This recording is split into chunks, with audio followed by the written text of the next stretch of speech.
And it's sad. It's sad that we're still playing games at this point. Look at Will Smith in that gay scene in 6 Degrees of Separation. Y'all acting surprised. They've been telling us. Speaks. Will Smith is not the giant that he is solely on the merits of Will Smith or his family. There are 300 corporations that are a part of the Will Smith business. It seems like Will Smith might really be in a tricky spot this time, especially since even his friends are starting to chime in on the rumors. For years, there's been whispers about Will's sex preference, despite him being married. Now, with all the buzz around Diddy being exposed, folks are revisiting Will's situation too, given how close he is to Diddy. But it looks like we might finally get some clarity on all this, because none other than the Queen of Christmas, Mariah Carey, is stepping into the fray. According to her, Will Smith has a freakish lust for men. Now, you might be scratching your head, wondering how Mariah got involved in this. Well, not many people know this, but Mariah and Will have been pals for a very long time. Mariah Carey really stirred up the internet when she posted a throwback photo with Will Smith on her Instagram. "I still can't believe this picture," she captioned it, and honestly, the fans were just as shocked. It was a real surprise to see these two stars, who seem to belong to completely different Hollywood circles, sharing such a personal moment. Mariah spills in her memoir, The Meaning of Mariah Carey, about how they first crossed paths at a concert in LA, where she was doing backup vocals. Their friendship kicked off from there. They'd hang out at Rascals, just chilling and sharing dreams. Mariah describes Will as an uncomplicated friend. They were both super ambitious, but still kept that playful, curious spirit about the world. Their vibe was always strictly platonic, nothing weird. Will even had so much faith in Mariah's talent that he took her to Def Jam Recordings, a hot new hip-hop label at the time, before she had a record deal. He hadn't even heard her demo. Just her live performance was enough to convince him. After he heard me sing, Will believed in my talent. He took me with him to Def Jam Recordings, the hottest new hip-hop label at the time, where he was signed. The Vision of Love singer wrote in her memoir. Will had never heard my demo. He'd only heard me sing at the concert. But that was enough for him. Though Mariah didn't sign with Def Jam, she always appreciated Will's belief in her abilities. Mariah's connection to Will even extended to surprising his wife, Jada Pinkett Smith, for her 50th birthday. Hi Jada, I just wanted to wish you a happy birthday, or as I call them, happy anniversary. Have the best day ever, sending you so much love.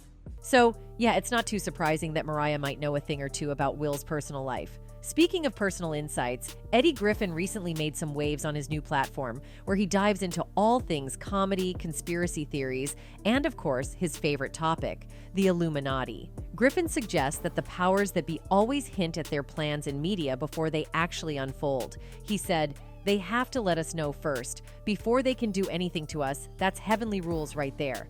That's how God laid it out for these little demon people. They can't mess with us without letting us know that they're about to mess with us." He points to several TV shows and movies as evidence, and interestingly, he brings up Will Smith's role in 6 Degrees of Separation. Look at all the Simpson episodes, like the one with the helicopter.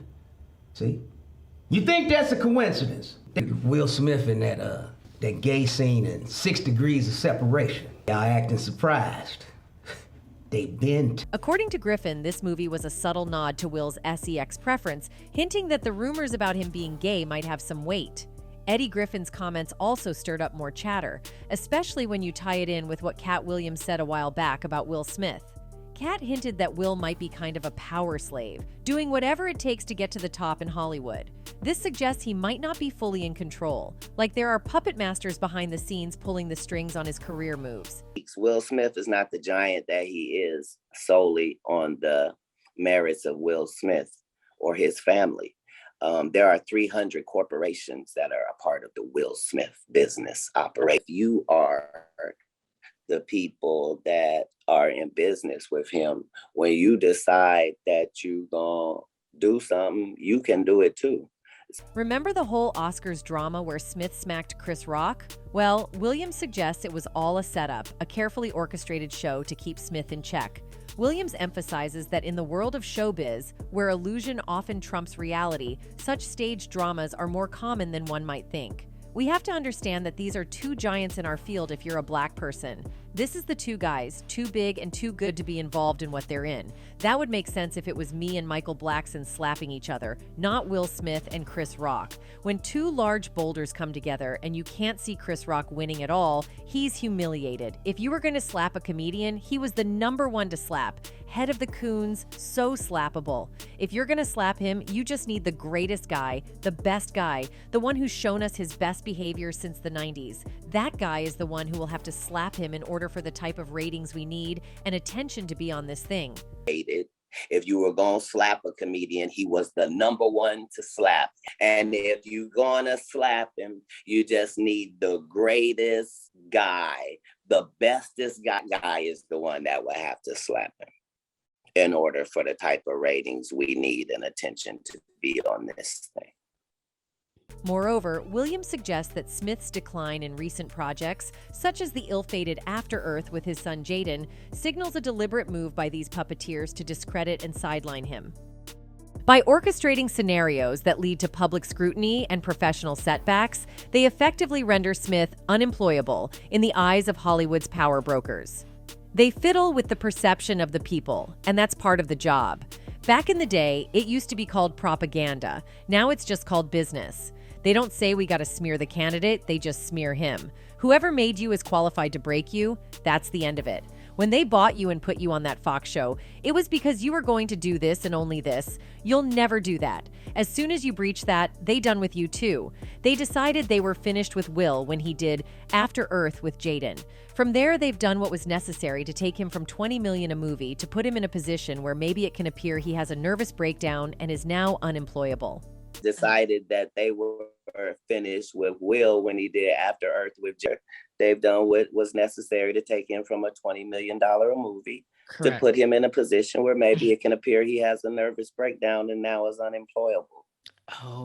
Drawing parallels to the ongoing controversies surrounding Diddy, Williams implies that both Smith and Diddy are victims of a system that chews up and spits out its brightest stars when they are no longer deemed useful. It's really eye-opening how messed up Hollywood can get. It's like some of our favorite celebs will do just about anything to climb that fame and power ladder. But then when they reach the top, they start pulling some seriously shady stuff, thinking they're untouchable thanks to their puppeteers. But as they say, what happens in the dark always finds its way into the light. Circling back to Smith's sex preference, some people are starting to wonder if the whole relationship with his wife is just a front, covering up something way more complicated. Remember back in November 2023 when his former assistant, Bilal, spilled some major tea during an interview with YouTuber Tasha K? Allegedly, Will and Dwayne were caught in some compromising adult activities in Dwayne's dressing room. I opened the door to Dwayne's dressing room, and that's when I see Dwayne having sex with Will, Bilal said. There was a couch, and Will was bent over on the couch, and Dwayne was standing up killing it there, he added. Oh, I opened the door to Dwayne's dressing room, and that's when I see Dwayne and Will. Bilal explained that he was searching for Smith after receiving calls from producers on his walkie-talkie and phone, urging him to locate Will and bring him back to the set of an unnamed production. Will denied it, of course, rubbishing the claims made by Bilal as unequivocally false. A spokesperson for the Men in Black actor called the assertions as completely fabricated and said Smith was considering taking legal action over the accusations. And then there's Trisha Paytas chiming in, accusing Will Smith of allegedly pushing her male dancers into some seriously uncomfortable situations. According to her, those dancers found themselves doing more than just dancing, and not by choice. Don't worry about your cheating husband my male dancers, when they didn't want to. Now, let's rewind to 2016. The late actress Alexis Arquette claimed that Will Smith's ex-wife, Cherie Zampino, divorced him because she caught Will in bed with another man. According to Daily Mail, Arquette spilled the tea in a now-deleted Facebook post, hinting that Jada Pinkett Smith might have a story of her own to tell. In the words of Alexis, when Jada comes out as gay and her beard husband admits his first marriage ended when she walked into him servicing his sugar daddy, Benny Medina, then I will listen to them. And let's not forget about Will's bromance with Diddy. It was even Diddy who that swooped to save the day at the 2022 Academy Awards. He tried to cool things down and make it seem all chill, but... And Chris, we're gonna solve that like family at the gold party. Okay? But right now we're moving on with love. Everybody make some noise. Now the grapevine is buzzing with rumors that their relationship might be more than just a bromance. Word on the street is they might be involved in some shady stuff, similar to what went down with Bryshere Gray. Let's do a quick rundown on the mystery surrounding Bryshere's disappearance from the scene. Remember when he was rocking it on Empire and everyone thought he was on the fast track to superstardom post-Empire? Well, here's the tea. Turns out his exit from the industry wasn't exactly by choice. The rumor mill is buzzing with whispers that Bryshere got the old blackball treatment from none other than Will Smith and Diddy. Why, you ask? Well, apparently, Bryshere wanted out of their alleged freak-offs, and that didn't sit too well with the big names. So, cue the consequences and enter the cancel culture. Bryshere was out of the industry faster than you can say Hollywood drama. Now, if you're wondering how he got into this mess in the first place, let me lay it out for you. Back in his teenage days, Bryshere crossed paths with Charlie Mack, a talent manager extraordinaire. Charlie, being the magician he is, snagged Bryshere an audition for Empire, and the dude aced it, landing the role. Fast forward to Hollywood, with Charlie playing manager and guiding Bryshere through the industry maze. Charlie wasn't just any manager. He was the plug. He had connections that could make your head spin, linking Bryshere with the big shots in Tinseltown, including none other than Will Smith. Will and Bryshere hit it off like a house on fire right from the get-go. Bryshere was killed and Will was all kinds of impressed. So, naturally, a mentorship dynamic kicked in, making it seem like the dream team in the making. I mean, who wouldn't want to be mentored by the Fresh Prince himself? Now, this sounds like a sweet deal on paper, but you know how the saying goes. Not everything that glitters is gold. So after Diddy and Will allegedly roped Bryshere into these freak-offs, promising to boost his career in return, after a few rounds of this explicit lifestyle, Bryshere had enough and opted out, finding it all too much to handle. Now, Bryshere's decision to distance himself from Diddy and Will came right before Empire wrapped up, leaving him jobless. Post-Empire, Bryshere's life took a nosedive, and initially it seemed like he might not have handled his fame well.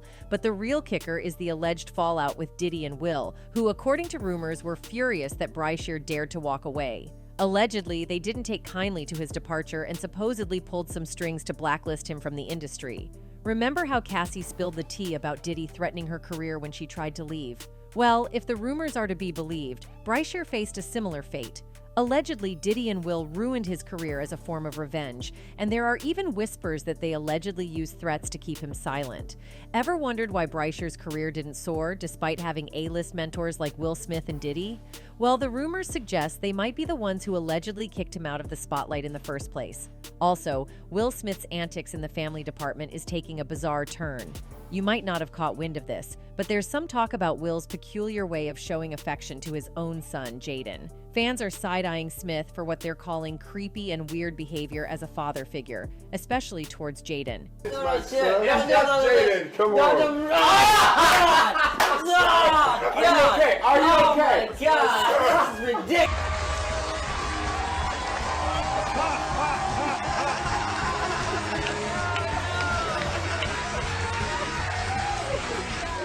Well, and then there's the rumors about Jaden Smith's love life that's been swirling for a while now, with whispers about his potential involvement with both guys and girls. While he's never publicly spilled the beans orientation, back in 2014, he briefly mentioned dating Tyler, the creator, in an interview. So, you know, the mystery continues. Tyler, the creator, is my boyfriend. It's true.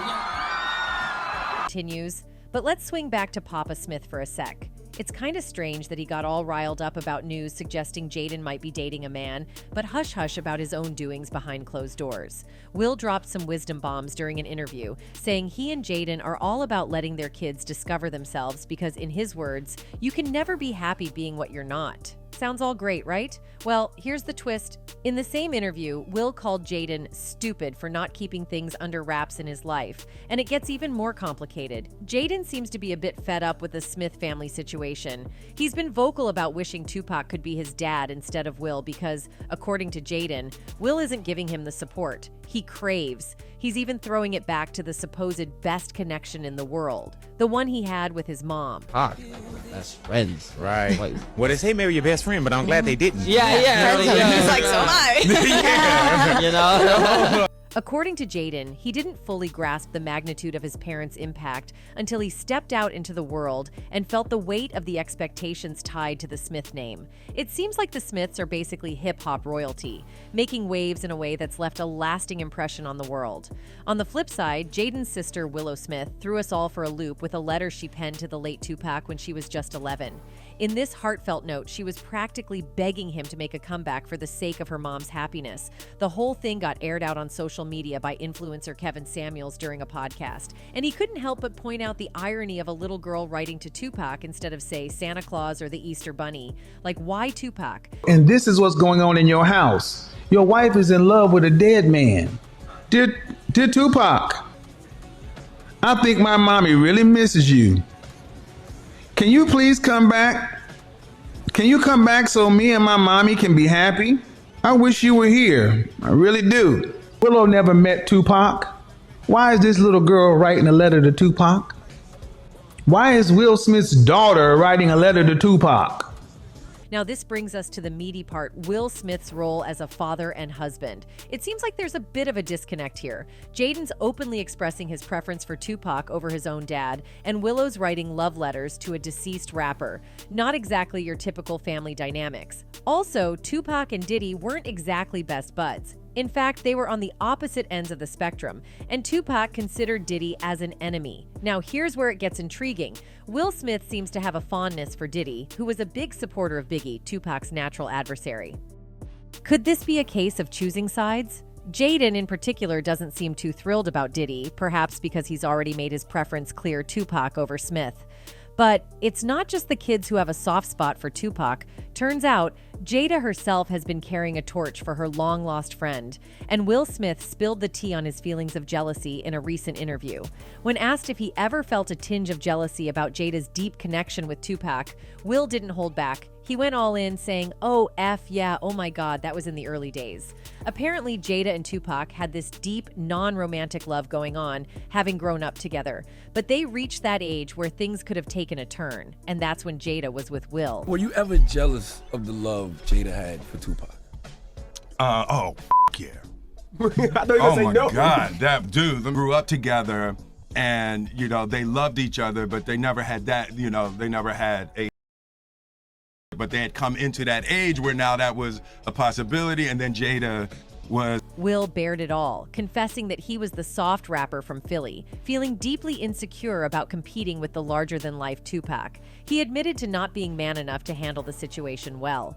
According to Will, Jada saw Tupac as the image of perfection, and he just couldn't handle the weight of that comparison. I couldn't handle it, I was the soft rapper from Philly, right. And he was Pac. Right. Yeah, no, I was deeply As their relationship progressed, Will felt an odd happiness when Jada spent less time with Tupac. He even called it a twisted kind of victory.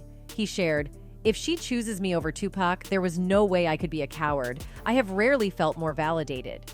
Will confessed that even though he was in the same room as Tupac multiple times, he never spoke to him. The way Jada loved Pac, according to Will, made it impossible for him to be friends with the legendary rapper. He chalked it up to his own immaturity at the time. And if you didn't know, Jada Pinkett and Tupac had this super tight friendship that went way back to their Baltimore school for the arts days. They bonded over their love for the arts and became inseparable. Now, despite all the rumors and speculation floating around, both Jada and Tupac were like, "No, it's just platonic." Jada once spilled the beans, saying, "I really did believe that he was going to be here for the long run. And so when I think about it, I still get really mad. I get mad at God. I get mad at him. I get mad at everybody." So, it was a deep connection. I really did believe that he was going to be here for the long run. Right. And so when I think about it, I still get really mad. Now, connecting the dots, some folks are thinking maybe Jada had more love for Tupac than her husband Will. I mean, Will did admit feeling insecure about their bond. And if that's not enough, he's been hanging out a lot with his buddy Diddy. But it gets deeper. There's also the rumor about what Will Smith must have done with none other than Quincy Jones. Let's do a quick rundown on that. So, Jamie Foxx recently spilled some juicy details during a chat with Scott Evans from Access Hollywood. Flashback to 2005. Jamie's on cloud 9 after bagging that Academy Award for playing Ray Charles, and the celebration is in full swing. But here's where it takes a wild turn. OPR Winfrey randomly hits him up. OPR, being OPR, isn't about to sugarcoat things. She straight up tells Jamie, "You're blowing it." And just when you think it can't get any crazier, OPR decides to take him somewhere to make him really grasp the magnitude of the situation. Listen, man, you're doing good, man. We just don't want you to blow it, baby. So we go in the house, and there's all these old actors. Black actors from the 60s and the 70s. OPR, with anticipation, asks if he's ready to meet the person she's brought for him. Surprise! It's Sidney Poitier. Poitier reminisces about seeing Fox at a party, prompting Fox's confirmation. Moved, Poitier admits that Fox's performance made him grow artistically, comparing it to a 2-inch growth, and promises to share something meaningful with him. So, let me break it down. Fox getting the heebie-jeebies from Jones might seem random, but trust me, it's a big deal. Now, if you're even a little into Hollywood vibes, you've got to know Quincy Jones. He's the real deal. We're talking legendary producer, musician, songwriter, the whole shebang. They even call him the Black Godfather of the industry, and for good reason. Quincy's track record is a who's who of the music scene. Frank Sinatra, Aretha Franklin, Rufus and Chaka Khan, and oh, the king himself, Michael Jackson. But why is he always making headlines? Well, it's not just the music magic. There's something about Quincy that's kept him in the spotlight for decades. There's always been this speculation about Quincy's sex preference, with some wild claims that he sort of nudged guys into gay relationships to boost their Hollywood game. I know, sounds scandalous, right? And the list of supposed flings linked to Quincy is like an endless scroll. But if we're talking about the juiciest bits, two names always take the spotlight in Quincy Jones's romantic saga. None other than Tupac and the Fresh Prince himself, Will Smith. Word on the street is that Quincy Jones might have pushed them into his own version of Hollywood sleepovers. It's this kind of murky connection with Quincy that apparently left a mark, with whispers that he was trying to, share his preferences. Now, flashback to this interview with Tupac. The guy spilled the beans, claiming Quincy popped the question about some, intimate backside matters. But here's where it gets wild. That interview, poof, gone from the entire internet. Like, vanished. Conspiracy or not, it takes some serious clout to wipe out a chat like that. And since Tupac's not around to give us the 411, Quincy seems to have pulled a Houdini on the whole situation, leaving us to connect the dots. Even Napoleon, when grilled about the supposed link between Tupac and Quincy, straight up shut it down in an interview. Dude denied the whole shebang and went into full-on defense mode for Jones. But you know how it goes. Some folks out there still have a memory like a steel trap, and they're holding on to every word Tupac spilled in that interview, no matter how hard anyone tries to sweep it under the Hollywood rug. Now, fast forward to today, there are whispers that maybe, just maybe, this is how Will Smith got into the scene and became, what are your thoughts on all this? Write your comments below, and we'll catch you in the next video.